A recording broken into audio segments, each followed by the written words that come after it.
Když jsem byl minulý týden v Indonésii, zmínil jsem se tam o jedné pěkné meditační metodě. Není to nic odlišného, než tady většinou učíme. Spíše nám to umožní jít více do hloubky, ale současně to vše hodně zjednodušuje. Využívám k tomu krátký příběh o 3 otázkách císaře. Příběh, který jsem poprvé popsal v knize Kráva, která plakala. Často o těchto otázkách hovořím a s výhodou je používám i při meditaci. Znějí takto. Kdy je nejdůležitější čas? Teď. Co je nejdůležitější dělat? Pečovat. A co je nejdůležitější věc? To, co je právě teď před vámi. V meditaci je takovouto věcí jakýkoliv meditační objekt, který se v daném okamžiku nachází ve vaší mysli. To je to nejdůležitější. Sestro, pojďte prosím sem k nám nahoru.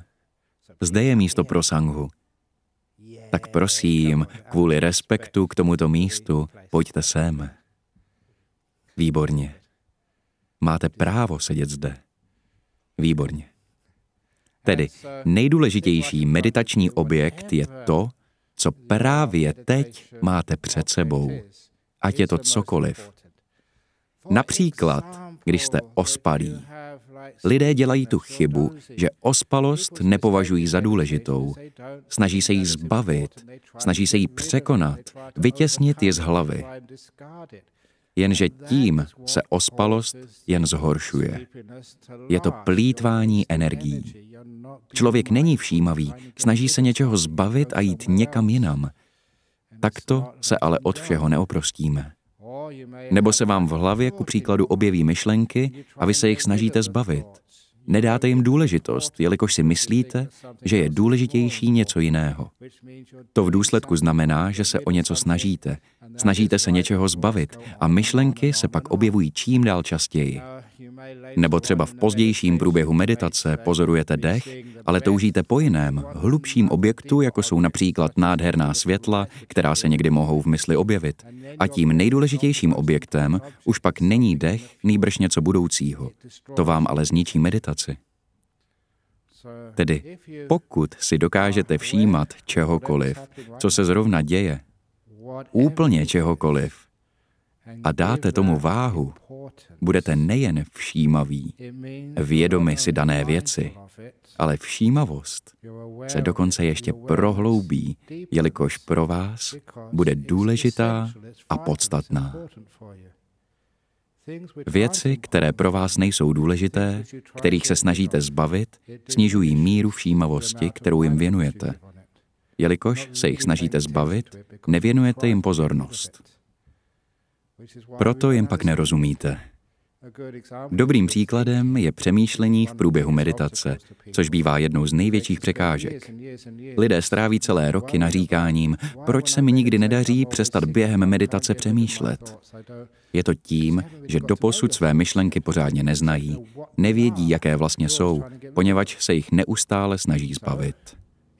Proto tedy, jsou-li právě teď přímo před vámi, přisuďte jim důležitost. Jakmile se pro vás stanou důležité, vaše pozornost u nich setrvá. Co s nimi máte dělat? Jak s nimi naložit? Máte je držet v klidu? Nikoliv, pouze jim věnujte péči. Jako když máte například pěknou skleničku a pečujete o ni. Opatrujete ji tak, aby se nepoškodila. Zacházíte s ní laskavě. A pokud o něco pečujete, tak ta věc s vámi většinou zůstane. Třeba taková kočka. Kočky jsou skvělé.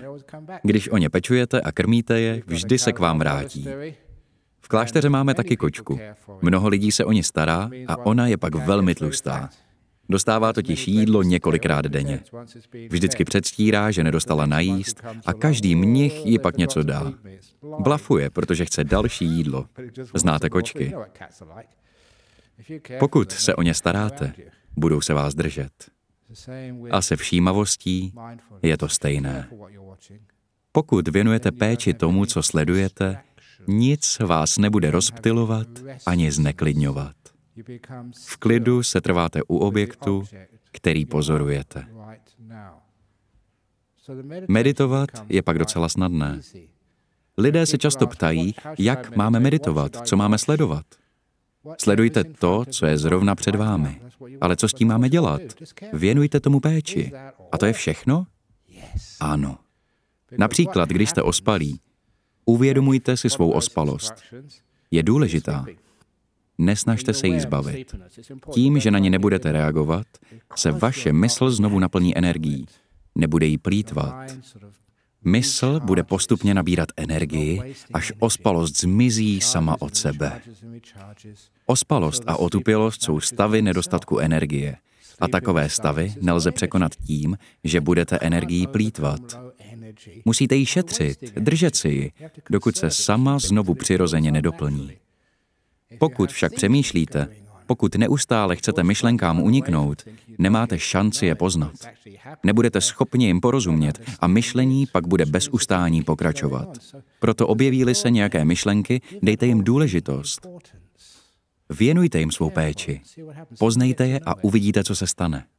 Po nějaké době, pakliže skutečně poznáte své vlastní myšlenky, dojdete k velkému zjištění, že jsou jen totální ztrátou času.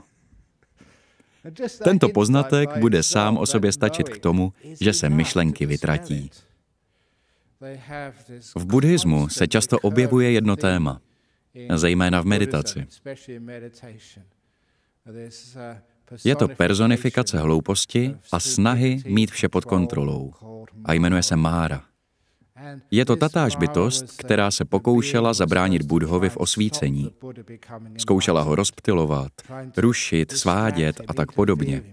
To samé zkouší i na ty, kdo chtějí meditovat. Řešením, jak překonat Máru, tuto personifikaci překážek mysli, není Máru zmlátit, praštit jej pěstí do obličeje, nebo s ním bojovat.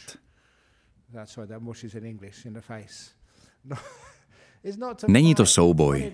Stačí říct, znám tě dobře, Máro. Znám vás dobře, myšlenky. Stačí jen o těchto myšlenkách vědět a myšlení odezní a ustane.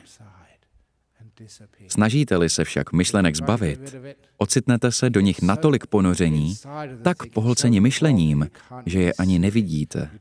Budete v tom tak zamotaní, jako byste se ztratili v lese nebo v džungli a nerozeznáte jeden strom od druhého. Vězíte v tom příliš hluboko. Ovšem, že to pak nejde rozeznat.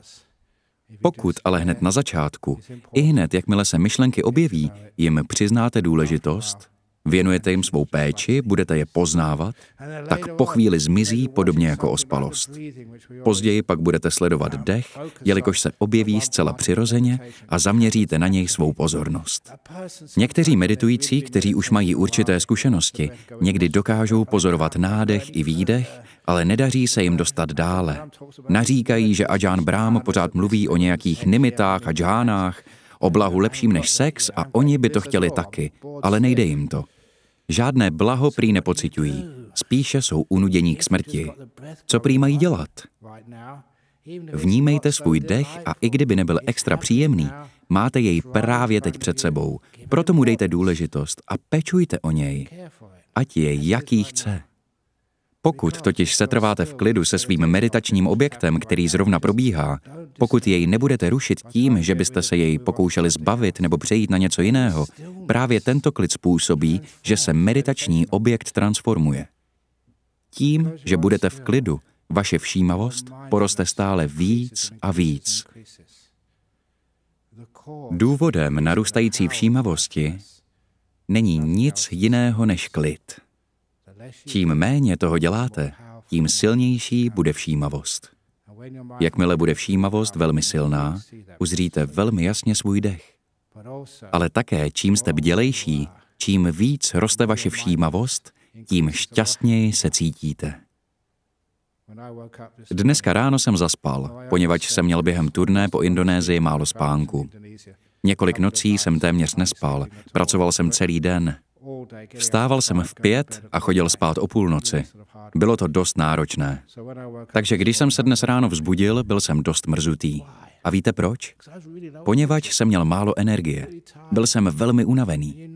A jak víte, máte-li málo energie, je velmi těžké být šťastný. Avšak jakmile se všímavost začne navracet, jste-li v klidu, energie se začne vracet zpět. Najednou vidíte více, mysl se vyjasní. Tím, jak sílí všímavost, roste i pocit štěstí. Proto pozorujete-li dech, nesnažte se ho zbavit. Je to v tu chvíli to nejdůležitější na světě. Setrvejte u něj. Všímavost sama poroste, uvidíte dech detailněji a bude narůstat i pocit štěstí. Takto začnete vnímat slastný dech. Setrvejte v klidu u slastného dechu, nic nedělejte a nikam neodcházejte. Máte-li slastný dech zrovna před sebou, je pro vás tou nejdůležitější věcí. Nebudete hledat nimity ani džhány, osvícení ani nadlidské schopnosti. Soustředíte se jen na to, co se právě teď děje. To je pro vás důležité. Právě ta věc, kterou máte před sebou, je ta nejdůležitější. Věnujte jí péči. Blaho natolik zesílí, že po nějaké době už dech vůbec nevnímáte. Uvidíte neskutečně nádherná světla. Pokud se tato světla objeví, jak kdo si říkal včera, dostal se do tohoto stavu a světla mu připomínala film. Znám tuto fázi meditace už od svých mladých let. Zmizí vnímání těla a mysl začne vyrábět scénáře jako z filmu. Nejsou většinou moc zajímavé, za to velmi příjemné. Pokud se vám to stane, pokud vidíte v hlavě film, je to pro vás ta nejdůležitější věc na světě, poněvadž ji máte přímo před očima. Věnujte jí péči. Zanedlouho se vše ustálí. Poté se většinou objeví nádherné nimity, úžasná světla. A pokud přijdou nádherná světla a ptáte se, co mám dělat pak, Adžáne, vidím světla, ale chci takovou džhánu nebo onakou džhánu. Nikoliv. Zapomeňte na cokoliv v budoucnu. Máte-li před sebou světla, jsou pro vás nejdůležitější věcí na světě. Dejte jim důležitost, o nic jiného se nestarejte. Buďte k nim laskaví a bude se to dále rozvíjet. Zdá se to divné. Domníváme se, že chceme-li se někam dostat, musíme něco udělat. Avšak v meditaci, chceme-li se někam dostat, nesmíme dělat vůbec nic. Pouze považovat tuto chvíli za nejdůležitější a věnovat jí svou péči. Je to jediný čas, který máme, právě teď. Velmi prosté, avšak velmi účinné. A stačí jen tohle. Nechápu, proč se lidé chtějí stále něco učit. Stačí takto jednoduchá instrukce. Jasné?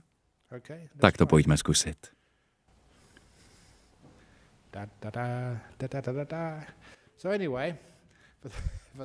Pro ty z vás, kteří přišli později, pokud jste někdo přišel na kurz úvodu do meditace, tak ten probíhá v místnosti napravo. Protože občas někdo přijde pozdě, zde budeme meditovat 45 minut. Takže to bude trochu delší a pokud jste ještě nikdy nemeditovali, mohlo by to pro vás být něco jako mučení. Podobně jako se provádělo ve věznici Guantanamo. Prodlužovaná stresová pozice. A my nemáme peníze na to, abyste nás žalovali. Takže pokud jste ještě nemeditovali déle než 10 nebo 15 minut, prosím běžte vedle, jinak byste mohli mít velké bolesti. Dobře. Prvních pár minut povedu meditaci jako obvykle a pak to bude na každém z vás. Tak prosím, zavřete oči a se zavřenýma očima vnímejte své tělo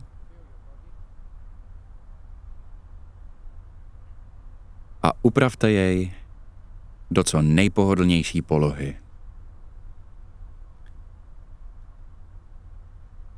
A prosím, nehleďte na to, co se píše v knihách. A nedomnívejte se, že nějaká pozice je ta nejlepší, poněvadž někdo říká, že harmonizuje veškeré energie v těle a napojí vás na matičku zemi.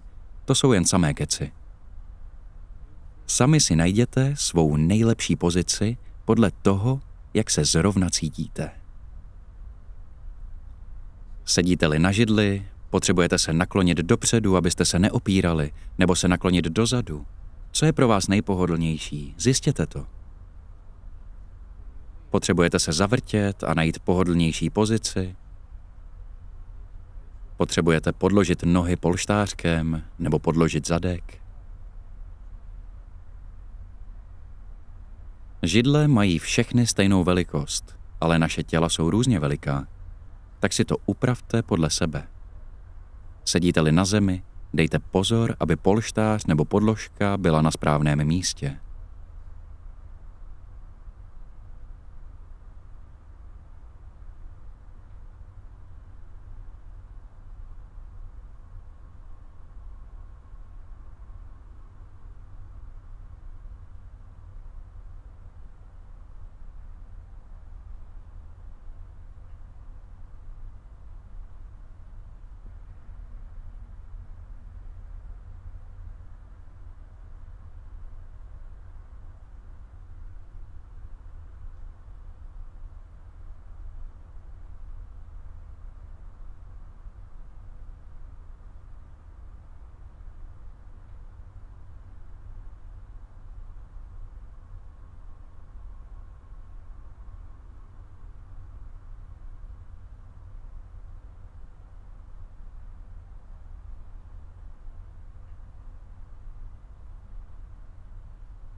Pokud se potřebujete poškrábat, tak se poškrábejte. Nebo odkašlat můžete. Nesnažte se svému tělu poroučet. Namísto toho k němu buďte laskaví. Jakmile budete mít pocit, že se tělo už cítí pohodlně, je na čase jít hlouběji a své tělo zcela uvolnit. Když jsem byl v Indonésii, měl jsem malou debatu s učitelem linie Dharmadram, mistrem Shengyen. Ve většině témat jsme se spolu shodli. Říkal, že v jeho tradici Chen jediné, co máte dělat, je uvolnit se. Pověděl jsem mu, že my to děláme stejně. Takže zkuste své tělo ještě více uvolnit. Děláme to tak, že zaměříme pozornost na místo, které nás teď nejvíce dráždí. Může to být třeba bolest v břiše, nebo ve střevech, nebo bolest nohou, pokud máme nějaké zranění. Pro mě je to můj nos. Hodně mě svědí a dráždí mě ke kýchání. Ať je to cokoliv, zaměřte svou pozornost na tuto oblast. Je-li těch oblastí více, zaměřte pozornost tam, kde vás to dráždí nejvíc. Takto uplatňujeme všímavost. Dejte tomu důležitost. To dráždění je pro vás momentálně tou nejdůležitější věcí. Nesnažte se ho zbavit. Přisuďte tomu význam a věnujte tomu místu péči. Alespoň se s tím dobře seznámíte. Pokud před něčím utíkáte, pak tomu vůbec nemůžete rozumět. Zkoumejte to. Pečujte a vaše všímavost vám dá zpětnou vazbu. A tato zpětná vazba vám napoví, zdali se dráždění zmenšuje nebo naopak zhoršuje. Tím, že zaměříme pozornost, se učíme. Učíme se zmírnit různá podráždění v těle.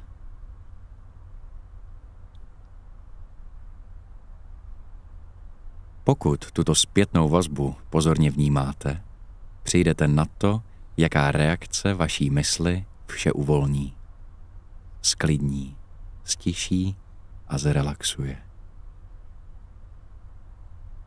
Mně vždy pomáhá, pokud jsem laskavý. Nechám vše být a k iritujícím místům v těle zaujmu vřelý přístup.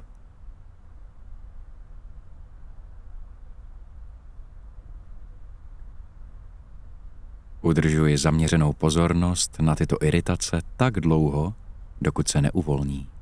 Zrelaxují, utiší, změkčí, až téměř zmizí.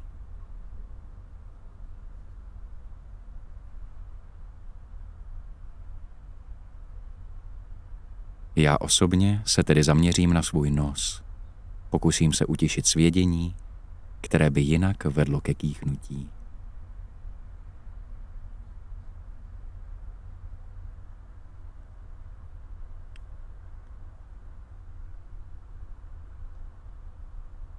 Je to pro mě v tuto chvíli ta jediná a nejdůležitější věc na světě. A jsem laskavý. Znám tě dobře, Máro. Tím se dráždění postupně zmenší.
Jakmile takto uvolníte jednu část těla, zaměřte se na další oblast, kde vás něco dráždí.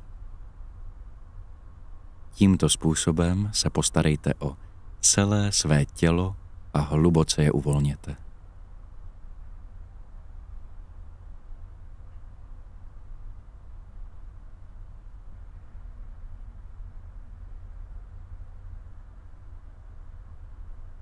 Budete cítit, jak se všechno otevírá. Mizí veškeré napětí, veškerý tlak. Takto zbavujeme tělo jakéhokoliv tlaku nebo pnutí. Cítím, jak se otevírají místa, kde jsem ještě před chvílí cítil tah. A jak oba konce povolují.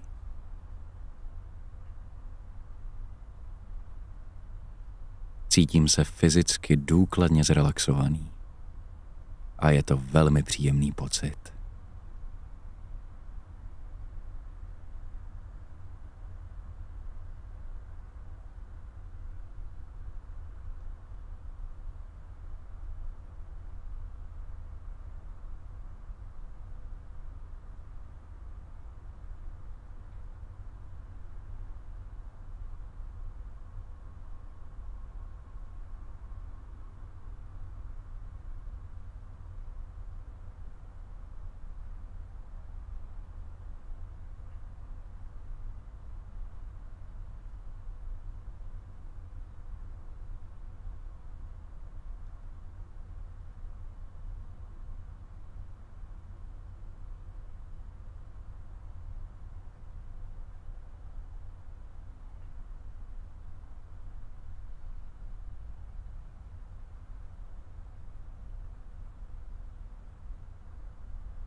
Jakmile je tělo uvolněné, zaměřím se na svou mysl.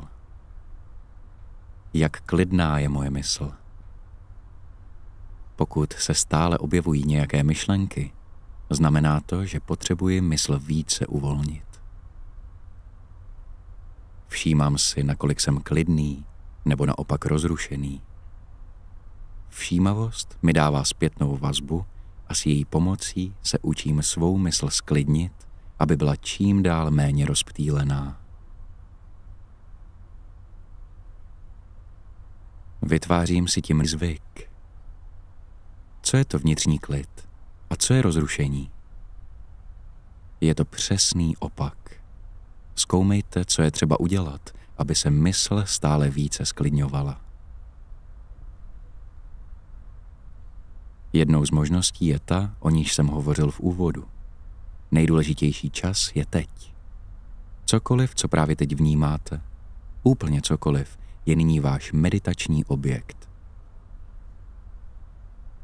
Je to pro vás ta nejdůležitější věc na světě.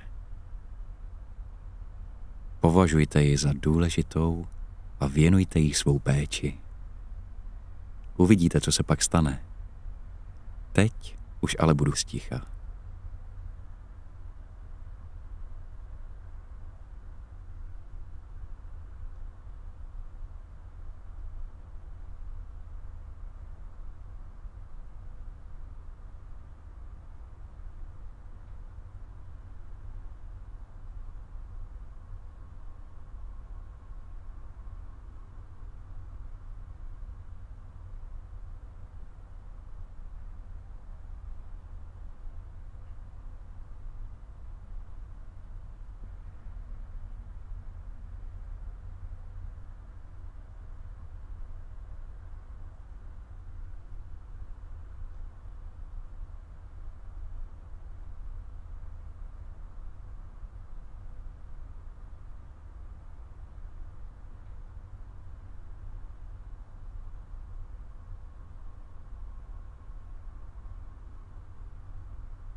Nyní se blíží konec naší meditace. Jaké to bylo? A jaké to je? Jak se teď cítíte? Co fungovalo? A co naopak ne?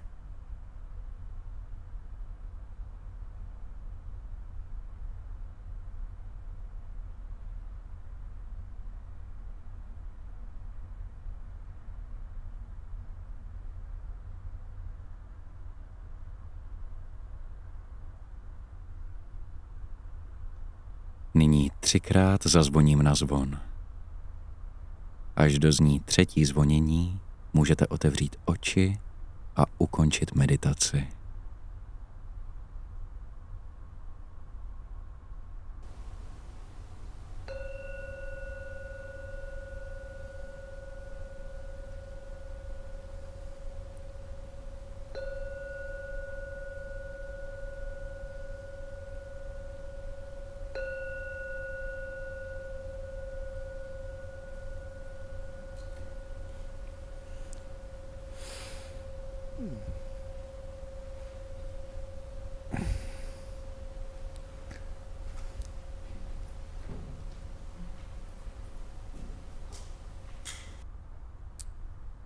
Výborně. Pojďme se podívat, zdali jsou nějaké dotazy.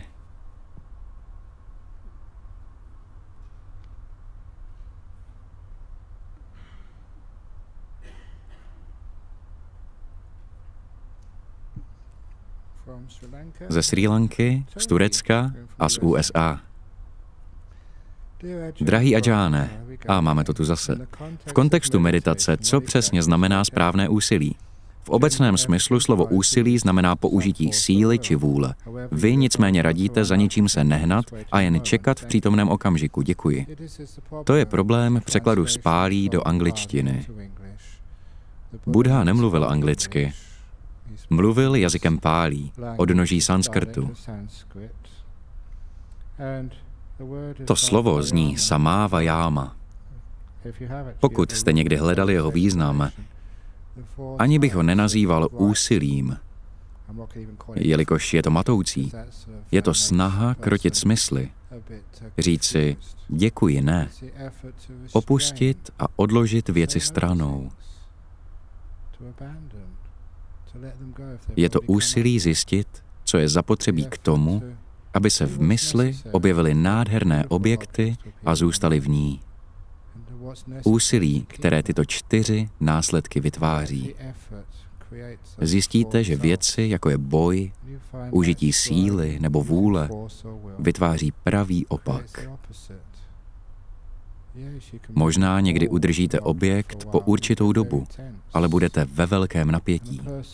Člověk, který tímto způsobem používá v meditaci vůli nebo úsilí, se může dostat do určité fáze, ale dál již ne.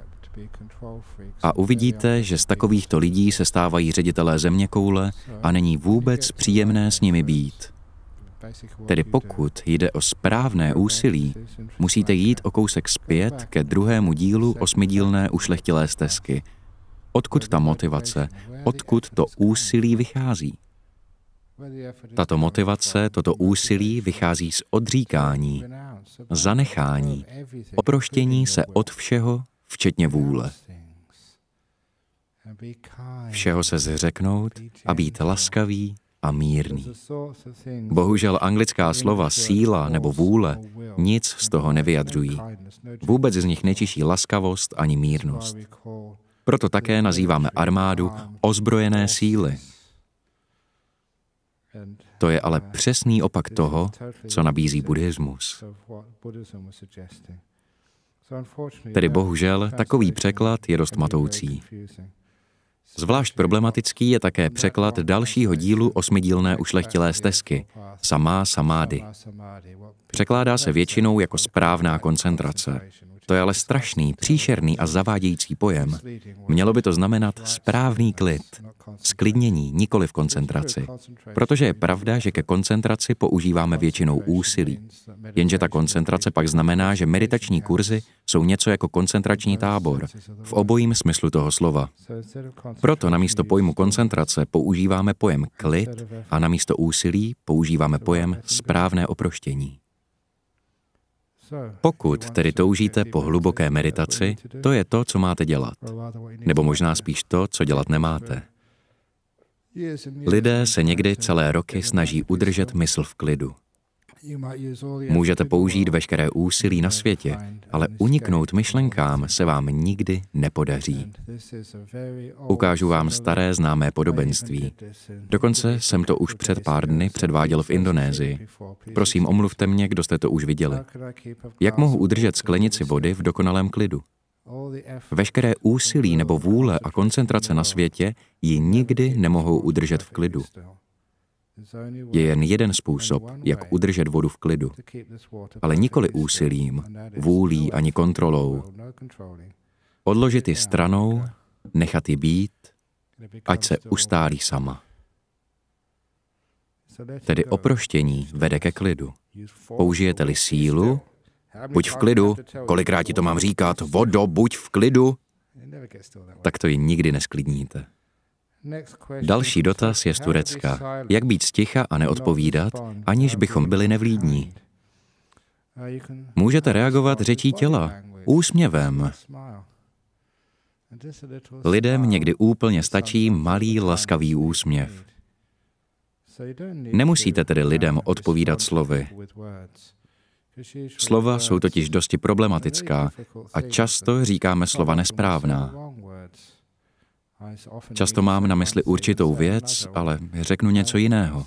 Nebo řeknu slovo určitého významu, ale lidé mě špatně pochopí a význam se změní. Slova si někdy jakoby žijí svým vlastním životem. Když je máte v hlavě a přemýšlíte o nich, znějí báječně. Bohužel ale nějakým záhadným způsobem, jakmile vyjdou z vašich úst a vejdou někomu do uší a ten je zpracuje, mohou mít zcela opačný význam, než jste si přáli. Proto jsou slova velmi nebezpečná. Můžete si myslet, že svá slova máte pod kontrolou, ale někdy vyletí a způsobí spoustu problémů. Takže svou mluvu zcela pod kontrolou nemáme. Občas nám zadělá na spoustu problémů. Proto tedy volíme raději mlčení jako velmi mocný nástroj. Tím, že nebudete mluvit, nýbrž promlouvat řečí těla, budete vyjadřovat laskavost způsobem držení těla, jako to dělají herci. Zeptejte se nějakého herce. Když chtějí předvést vztek, musí své tělo držet v určité pozici, zatímco když předvádějí laskavost, jemnost, musí ho držet jinak. Jde o řeč těla. Proto budete-li vyjadřovat laskavost mlčky, jen řečí těla, může to být neuvěřitelně účinné. Jenomže pro lidi je velmi obtížné být sticha. Ve většině případů mluvíme až příliš. Ale není to potřeba. Abyste vyjádřili laskavost, svou lásku a náklonnost k druhému člověku, nemusíte mluvit. Stačí jen malý úsměv. Jedním z nejoblíbenějších darů je dar ticha. Poslední dotaz ze Spojených států. Před spaním jsem trochu meditoval, probudil jsem se se zavřenýma očima a uviděl jsem super jasné světlo.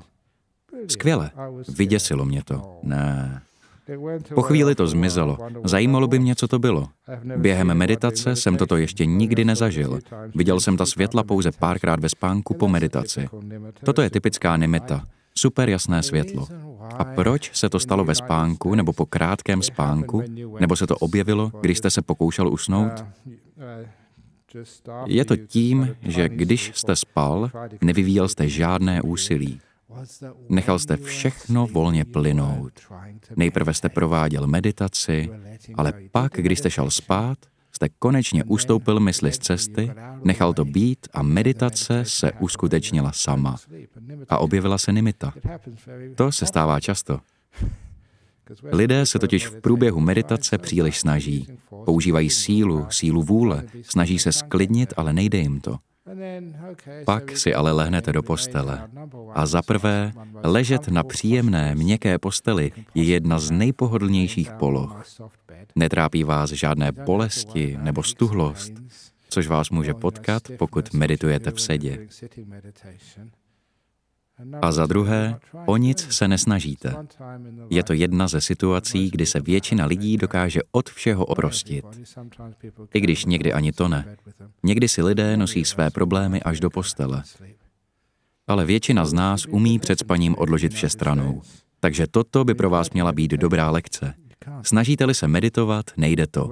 Pokud se však přestanete snažit, opustíte vůli a nebudete dělat nic silou, tak jako jste to udělal vy, když jste složil hlavu na polštář, začnou se pak dít věci. A až příště ta světla uvidíte, prosím, nemějte strach. Jsou skutečně velmi intenzivní, jelikož jsou mimo vaši kontrolu. Nejsou vaše, nepodléhají vaší vůli. Proto vás mohou i vyděsit. Nejsou ve vašich rukou. Nevycházejí z vaší vůle. Objeví se, jakmile vaše vůle začne mizet. Proto vás mohou vylekat, jelikož s nimi nic nezmůžete. V této situaci začnete mizet dokonce i vy sám. Přestanete existovat. Většinou se totiž poměřujeme pomocí své vůle. Lidé mívají velkou vůli, silnou vůli, velké ego. Zmizí-li vůle, ego začne mizet s ní. A to může člověka vyděsit. Proto příště nemějte strach. Užijte si to a sledujte, co se bude dít. Bývá to vždy neuvěřitelně nádherné.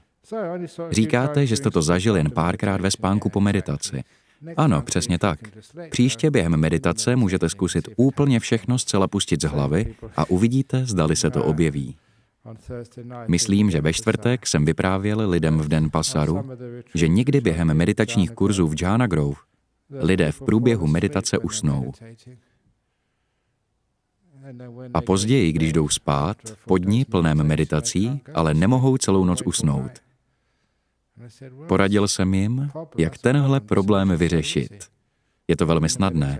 Když sedíte v meditačním sále, zkuste usnout a nepůjde vám to. Když pak večer půjdete do postele, zkuste meditovat a usnete. Problém vyřešen. Chápete proč? Poněvadž pokud se o něco snažíme, bráníme tomu uskutečnění. Když to odložíme stranou, věci nastanou samy. Výborně. Budou nějaké dotazy ze sálu?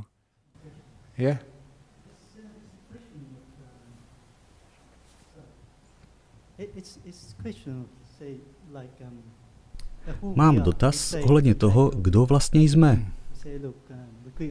Tvrdíme, že jsme to my, kdo nechává věci plynout, kdo drží mysl v klidu. Jenže jsme jako cestující, kteří se dívají, kdo řídí náš autobus, a v meditaci nakonec zjistíme, že tam žádný řidič ani nic není. Tak kdo vlastně jsme? Kdo činí naše rozhodnutí? To je výborná otázka a odpověď je dosti strašidelná, jelikož vy to nejste. Jediným důvodem, proč můžete takto meditovat, je ten, že jsem vám to vštípil do hlavy. Měli jsme nedávno malou diskuzi s učitelem Mahajánové tradice Chen ze slavné linie Dharmadram. A ptali se mě na koncept přenosu učení v teravádovém buddhismu. V Mahajáně a v tibetském buddhismu je totiž přenos učení z učitele na žáka velmi důležitý. Ptali se mě, zda to v teravádě máme taky. To si pište, že máme. Právě teď jsem učení na vás všechny přenesl. Nikoli ve formě nějakého obřadu, nýbrž pomocí slov, učením a příkladem. Tyto nové myšlenky, ale nejen to, i mnohem hlubší věci, jiný přístup ke světu, byl právě uložen do vaší hlavy. Brainwashing, nebo vštěpování, chcete-li to takto nazvat, skutečně funguje. A proč vás tohle mohu učit? Protože mě to naučil můj učitel Ajahn Chah. Byl to snad jeho vynález? Nikoli, měl to od svého učitele. Je to tedy přenos, který jde až k Buddhovi Gautamovi. A odkud to mělo on?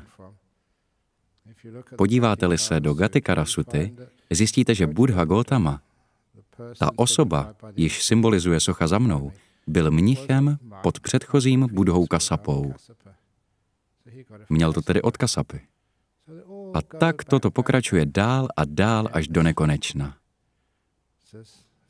Nauka tvrdí, že jediný způsob, jak se můžete naučit od všeho se zcela oprostit, je prostřednictvím přenosu z učitele na žáka, poněvadž se nelze oprostit čistě sám od sebe. Je to podobné jako jedna metafora Olivera Twista v knize od Charlesa Dickense. Nějaký člověk půjčil Oliveru Twistovi 5 liber, aby mohl splatit své dluhy. A kamarád toho muže mu řekl: ten Oliver Twist je podvodník. Vsadím se, že už ho neuvidíš. Pokud se pletu, tak slibuji, že sním svou vlastní hlavu. Když se nad tím trochu zamyslíte, tak sníst svou vlastní hlavu určitě nejde. Stejně tak se nemůžete sám od sebe oprostit.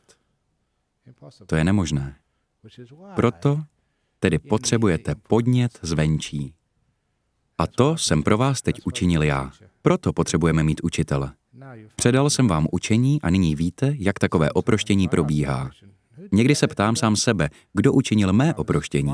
A jelikož umím být dostatečně všímavý a jasné mysli, vím, že to byl můj učitel Ajahn Chah. To on to pro mě učinil. Někdo vám to musí vštípit. Někdo zvenčí. Přenosem skrze slova někoho jiného. A po nějaké době to proběhne.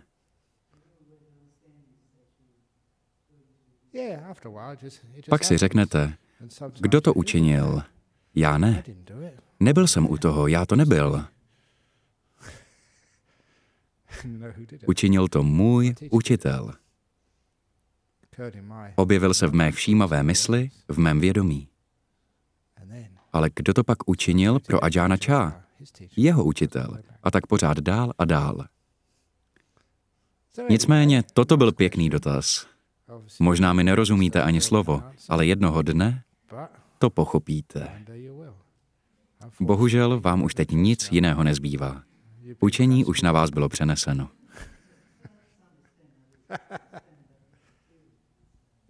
Vždycky žijeme v domnění, že tohle všechno činím já. Jenže já za své učení nepřebírám žádnou zodpovědnost. To je nádherně osvobozující. Nemusíte být na nic pyšný ani naštvaný. Není to moje věc. Nikdo tu není.